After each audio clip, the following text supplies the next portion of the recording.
March 9th, 1945. Midnight. Tokyo. The air over the capital is unnervingly crisp, carrying the faint, salty scent of Tokyo Bay. Deep within the concrete bowels of the Imperial General Headquarters, the low hum of ventilation is the only sound, until it isn't. It begins as a distant, rhythmic thrum, a vibration felt in the soles of the feet before it is heard by the ear. Then, the sirens. They do not rise and fall with the usual urgency of a passing threat.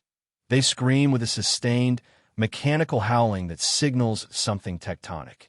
Above, the stars are blotted out not by clouds, but by the shimmering underbellies of over 300 B-29 Superfortresses, flying so low the roar of their right, our 3350 engines rattles the T-sets in the officers' quarters. In the darkness of the streets, the wooden machia houses wait like kindling. A single M69 incendiary canister tumbles from a bay, trailing a ribbon of fire, followed by thousands more. For the Japanese commanders watching from the blast-proof slits of their bunkers, the horizon doesn't just glow, it dissolves into a predatory neon orange. The sirens are no longer a warning. They have become the permanent soundtrack to the end of an empire.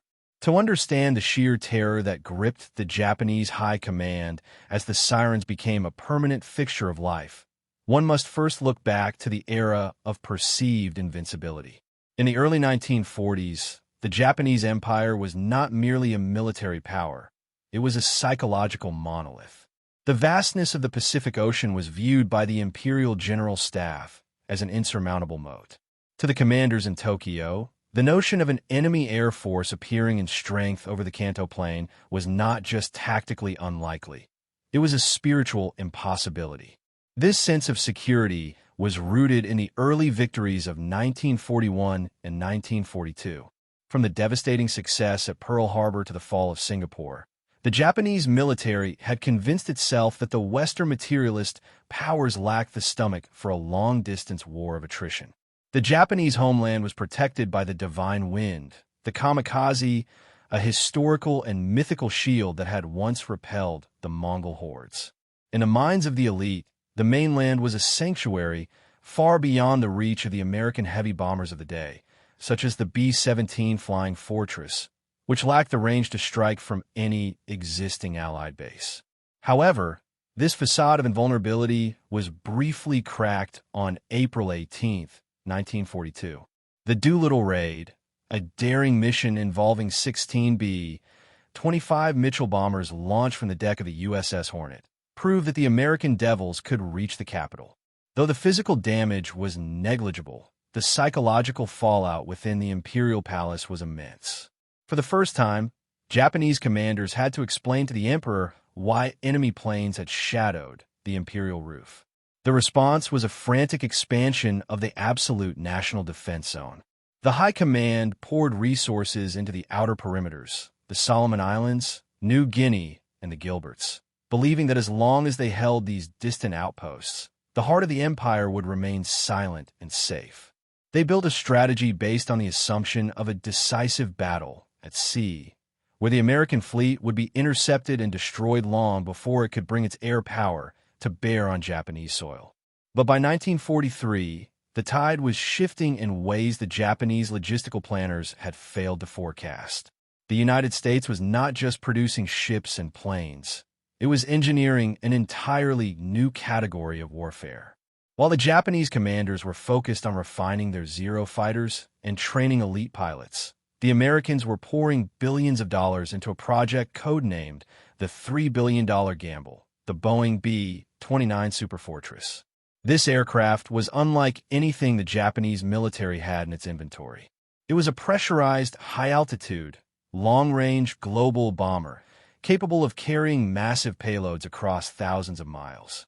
To the Japanese intelligence officers receiving fragmented reports about this super-flying fortress, the specifications seemed like propaganda. They could not conceive of a plane that could fly at 30,000 feet, above the effective ceiling of most Japanese anti-aircraft batteries, and travel from distant islands directly to the heart of Honshu. As 1944 dawned, the strategic moat began to dry up. The American island-hopping campaign was moving with a terrifying, industrialized momentum. The Japanese command watched with growing unease as their outer bastions fell one by one. The sirens were not yet sounding in Tokyo, but the distant thunder of the falling perimeters was reaching the ears of the general staff. They knew that if the Americans captured the Mariana Islands, Saipan, Tinian, and Guam, the absolute national defense zone would be punctured. The defense of Saipan in June 1944 was, for the Japanese, a battle for the soul of the home islands. They knew that if Saipan fell, the Americans would have a direct line of sight to Tokyo. When the island was finally declared lost in July, the government of Tojo Hideki collapsed. The realization began to set in among the upper echelons. The moat was breached, and the sky, once considered a divine canopy, was about to become a doorway for destruction. With the fall of the Mariana Islands, the geographical isolation that had defined Japanese security for centuries vanished. On the islands of Saipan, Tinian, and Guam, the U.S. Army Corps of Engineers began a monumental feat of industrial warfare, carving massive runways out of coral and jungle. These were not just airfields. They were the launching pads for a new kind of technological onslaught. For the Japanese commanders in Tokyo, the threat was no longer theoretical.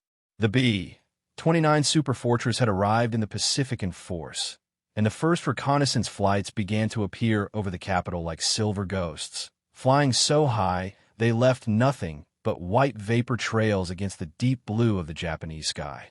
Initially, the Japanese High Command attempted to maintain a sense of stoic composure.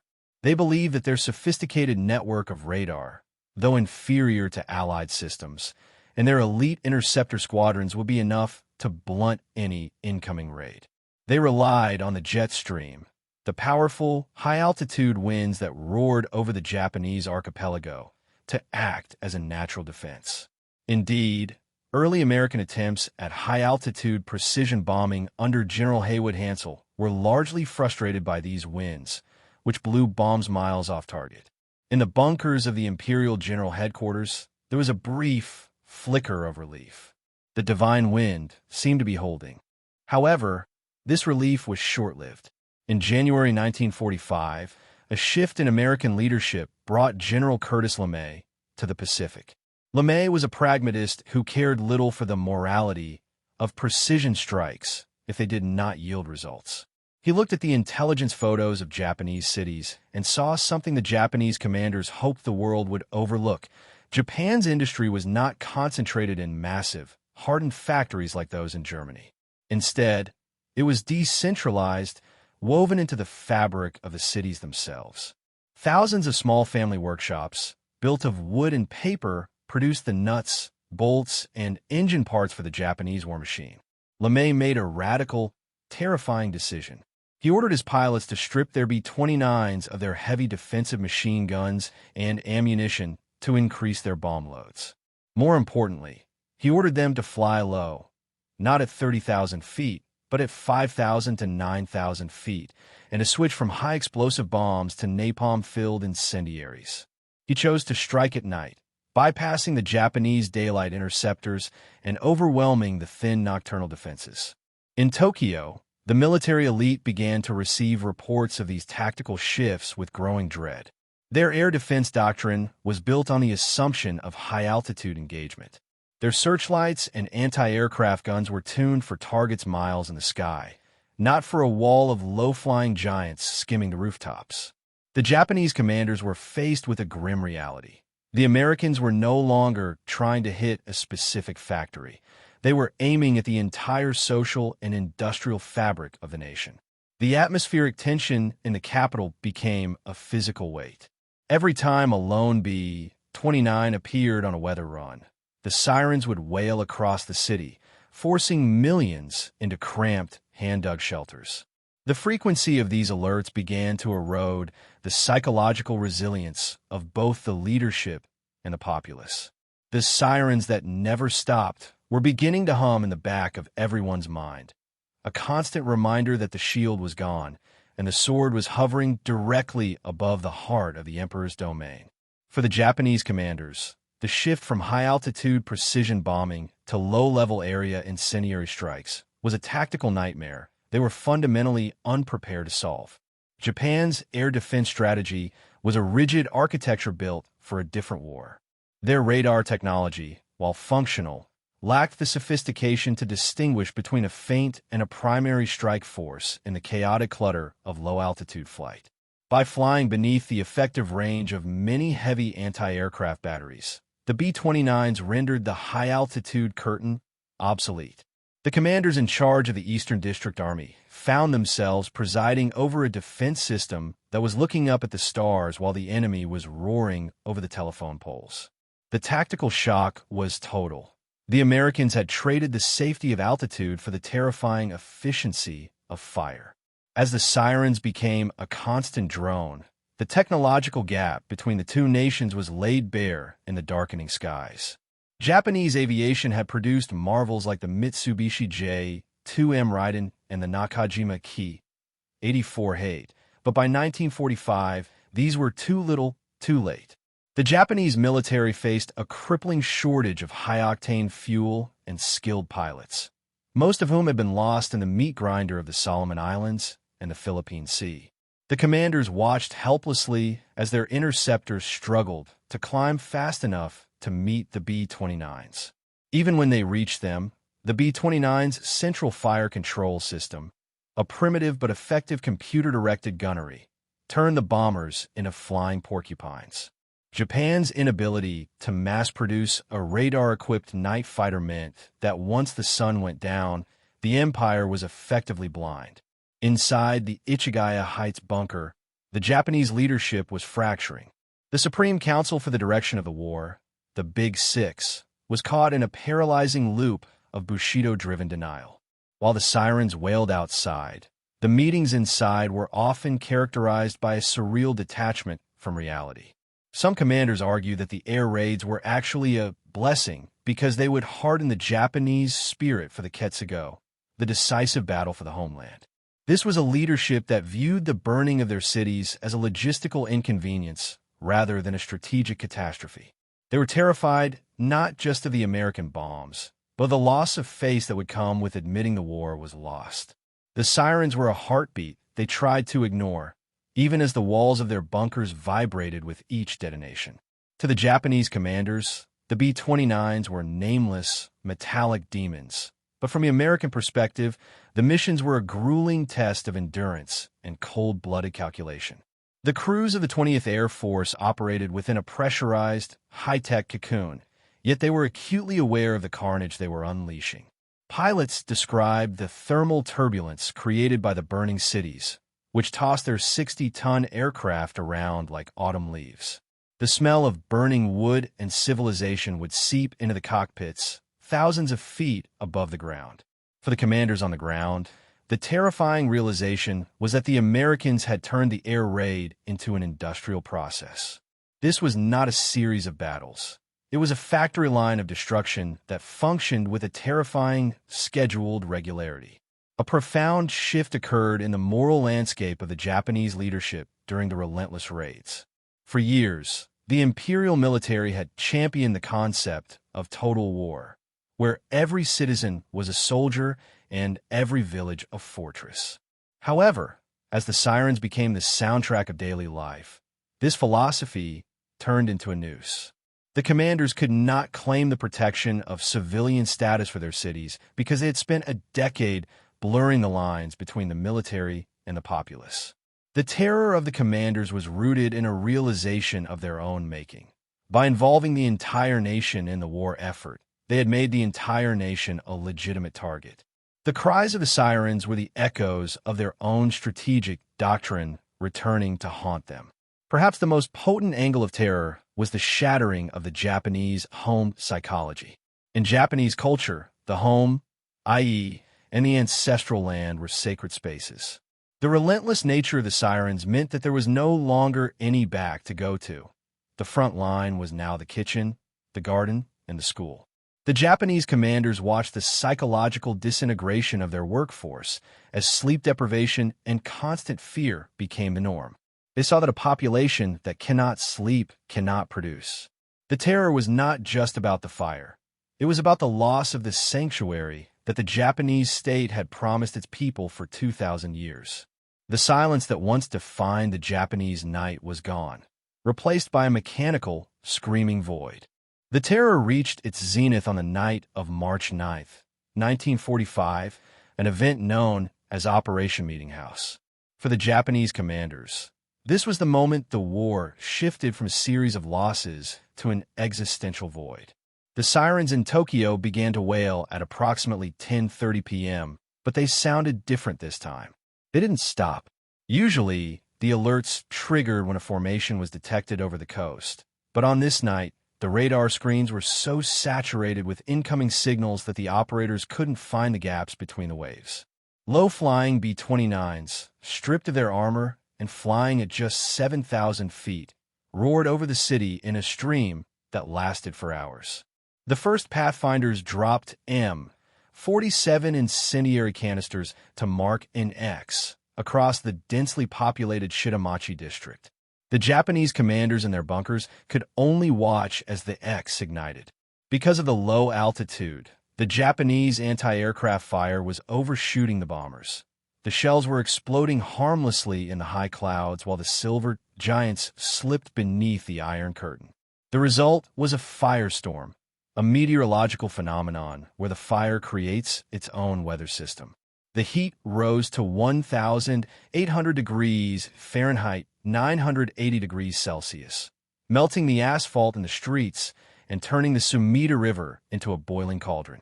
In the command centers, reports began to flood in that were beyond comprehension. Entire police stations vanished, radio towers melted, and the very oxygen was being sucked out of the bunkers. The commanders were not just facing an enemy. They were facing a physical force of nature that their manuals had never described. By the time the sun rose, 16 square miles of the world's most populous city had been erased from the map. Over 100,000 people had perished in a single night, more than the initial deaths at Hiroshima or Nagasaki. For the military leadership, the horror was compounded by the realization that this was only the beginning. The sirens that never stopped were now a herald of a new, systematic erasure of the Japanese identity, city by city. Following the devastation of Tokyo, the burnout phase began in earnest. For the Japanese High Command, the nightmare was no longer a single catastrophic event, but a relentless industrial schedule. General LeMay's Fire Blitz moved through Japan's urban centers with the efficiency of a scythe. On March 11th, it was Nagoya. On March 13th, Osaka. On March 16th, Kobe. On March 19th, Nagoya was struck again. In the span of just 10 days, the 20th Air Force had incinerated over 30 square miles of Japan's 4 largest cities. In the bunkers of the Imperial General Headquarters, the maps on the walls were being covered in red ink. Every morning, commanders would gather to see which city had been struck from the list of functional industrial centers. The terror among the leadership was now fueled by a specific, agonizing realization. The Americans were not running out of bombs, but Japan was running out of sky. The sirens had become a continuous loop because the B-29s were now operating in cells, ensuring that as one wave left Japanese airspace, the next was already crossing the coast. This meant that for many cities, the all-clear signal was never given. The population lived in a permanent state of red alert, a psychological siege that shattered the concept of time itself. The Japanese commanders were forced into a humiliating tactical retreat. They began to disassemble their remaining factories, moving lathes and presses into school basements, tunnels, and even private homes. This dispersal was a desperate attempt to survive, but it only served to validate the American strategy of area bombing. If the factory was everywhere, then everywhere was a target. By June 1945, the sirens began to wail over the secondary cities, places like Fukuoka, Shizuoka, and Toyama. These were smaller, less defended, and even more vulnerable. The Japanese commanders watched the reconnaissance photos with a sense of mounting paralysis. In Toyama, 99.5% of the city was destroyed in a single raid. The Superfortress had achieved a level of dominance that rendered the Japanese military an observer, to its own destruction. The sirens that never stopped were no longer signaling a battle. They were announcing a funeral for the industrial age of Japan. The turning point was not a single explosion, but the arrival of LeMay's pamphlets. Before a raid, the B-29s would drop millions of leaflets naming the cities to be destroyed next. This was the ultimate psychological blow. The Japanese commanders could not stop the raids, and they could not hide the fact that the Americans were telling them exactly where they would strike. The terror was now absolute. The leadership was forced to admit to the people, through their inability to act, that the government could no longer protect even the smallest village from the fire from the clouds.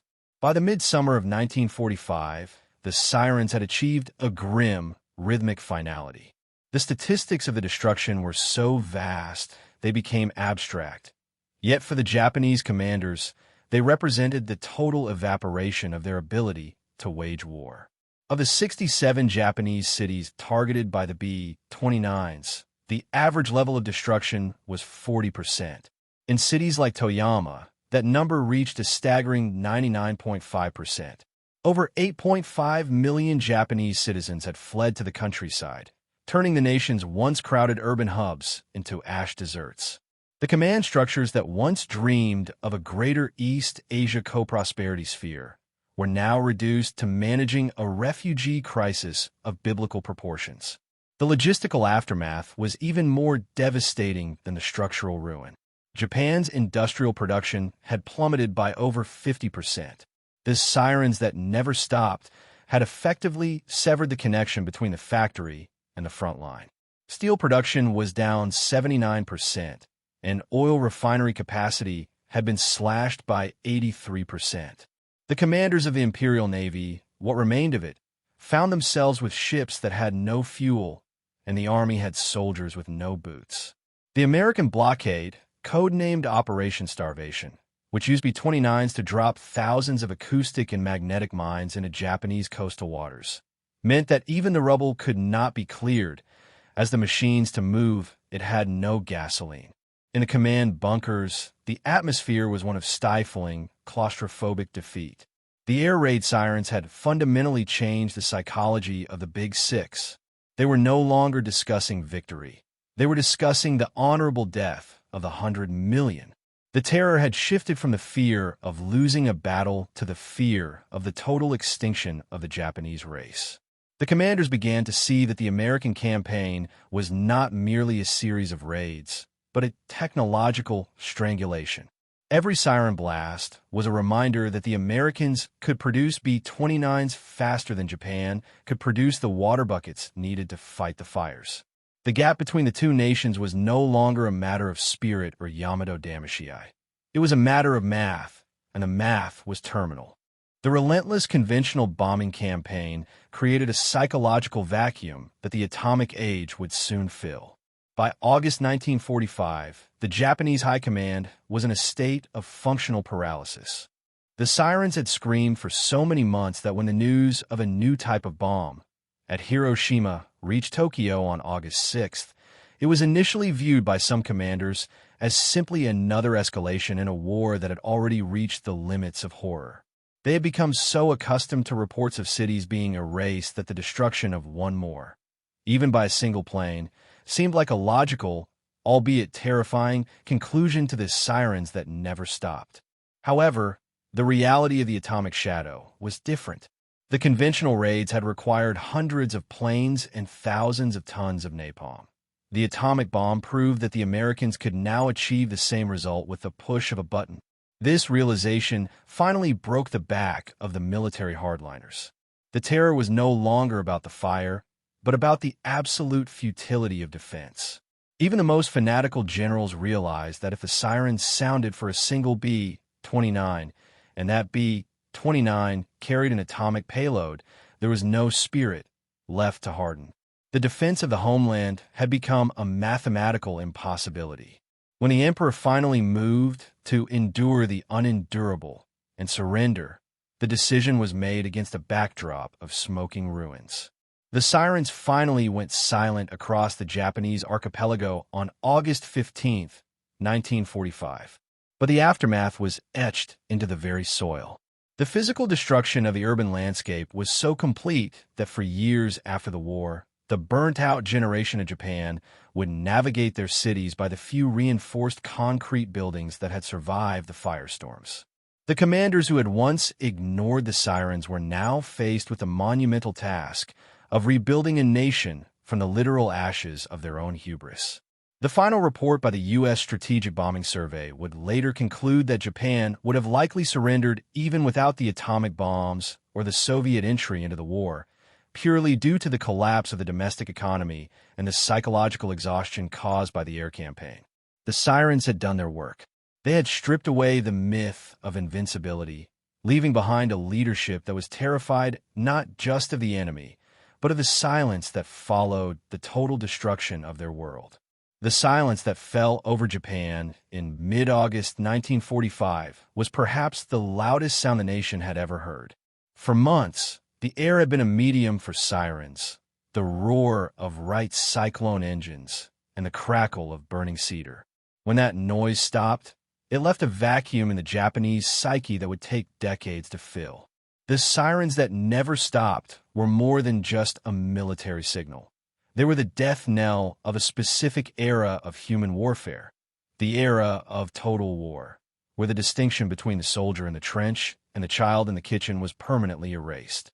For the Japanese commanders, the terror of those final months served as a brutal lesson in the limits of ideology against the sheer weight of industrial output.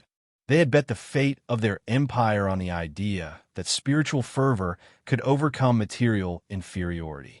The B-29 Superfortress and the relentless firestorms proved that in the mid-20th century, the factory was as potent a weapon as the sword. The terror they felt was the realization that they had led their people into a conflict where the enemy didn't just want to defeat their army. They wanted to deconstruct their civilization. Today, the sites where the sirens once wailed are occupied by shimmering glass towers and bustling transit hubs. Tokyo, Nagoya, and Osaka rose from the ash deserts to become icons of global peace and technological progress. Yet, the legacy of that terror remains a foundational part of modern history. It serves as a haunting reminder of what happens when the machinery of war is allowed to run unchecked to its logical, fiery conclusion. The story of the commanders who trembled as the sirens never stopped is not just a chronicle of military failure. It is a meditation on the fragility of security and the high cost of hubris. When we look back at the silver vapor trails in 1945 sky, we see the beginning of the world we live in now, a world that learned through fire and ash that the ultimate victory is not the destruction of the enemy's city, but the day the sirens are finally allowed to go silent for good.